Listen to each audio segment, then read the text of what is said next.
We have hackathons where you don't know at the outset what the outcome will be. And it's the diversity of ideas that can really trigger something. This kind of innovation culture you find in many technology companies, big or small, and in almost all startups. Older and more traditional organizations often have more difficulties to be agile.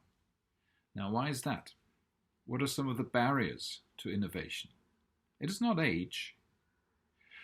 One is definitely the reluctance to change, the power of the status quo, tradition, the famous phrase, "but we have always done that."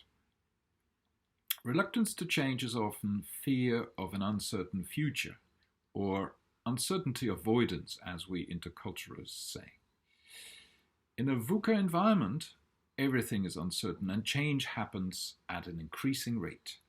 So we have no choice. We need to adapt. Many examples have shown that companies too much stuck in their old ways had to disappear. The second barrier I see in what we call silos. Most organizations are highly compartmentalized. Sometimes one department does not know what the other is doing, and sometimes they even go into opposite directions. Research has shown that mixing up the teams releases this power to innovate, allows for what we call cross-pollination. One form of silo in a vertical form is hierarchy.